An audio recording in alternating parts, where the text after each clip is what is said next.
Hello guys, എൻ്റെ സീതപ്പഴത്തിൽ ഞാൻ എല്ലാ ദിവസവും നോക്കിയിരുന്ന എൻ്റെ സീതപ്പഴം കണ്ട പഴുക്കാറായപ്പോൾ മറന്നുപോയി. അതെ, ഇന്ന് രാവിലെ നോക്കുമ്പോൾ നിലത്ത് വീണു. കണ്ടോ, തറയിലെല്ലാം വീണുപോയി. ഇനി ഇവിടെ ഒരു വലുതുണ്ടായിട്ടുണ്ട്, അതിന് ഞാൻ പറിച്ച് വെക്കും, ഇല്ലെങ്കിൽ കിട്ടൂല. ഇവിടെ ഒരു വലുതുണ്ട്. ഇത് പറിച്ച് വെച്ചില്ല മിക്കവാറും കിട്ടില്ല ഗൈസ്. ഞാൻ പറിക്കുന്നതാണ്. കണ്ടോ, നല്ല വലിയ സീതപ്പഴം, നല്ല ടേസ്റ്റുള്ള സീതപ്പഴമാണേ. അപ്പോൾ നോക്കി, ഞാൻ ഫുള്ള് വെട്ടി കൊടുത്തിട്ട് മരം നമ്മുടെ വലുതാണ്, ഇതാണ് മരം. പക്ഷെ ഞാൻ ഇങ്ങനെ എപ്പോഴും കട്ട് ചെയ്ത് നിർത്തും, അപ്പോൾ നമുക്ക് കൈ എത്തിച്ച് ഇങ്ങനെ പറിക്കാമല്ലോ.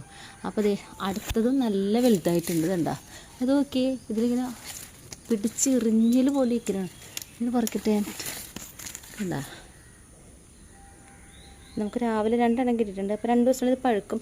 ഇത് പഴുക്കട്ടെ എന്ന് വിചാരിച്ച് ഇന്നാളെ കുഴപ്പമെന്താണെന്നറിയാമോ, നമ്മുടെ ഇതിങ്ങനെ ഒന്നെങ്കിൽ നിലത്തോട്ട്, ഇതിപ്പോൾ കിളി കണ്ടില്ല. കിളി കണ്ടെങ്കിൽ കിളി തിന്നേനെ, പക്ഷേ ഇത് കിളി കണ്ടിട്ടില്ല. തനിയെ വിട്ടു. നല്ല മധുരമുള്ള, അസാധ്യ മധുരമുള്ളൊരു നമ്മുടെ സീതപ്പഴമാണത്. പക്ഷേ കിട്ടിയില്ല. അത് ഭയങ്കര കഷ്ടമായിപ്പോയി. ഒന്നാമത് നോമ്പായതുകൊണ്ട് നമ്മൾ ശ്രദ്ധിക്കണില്ല.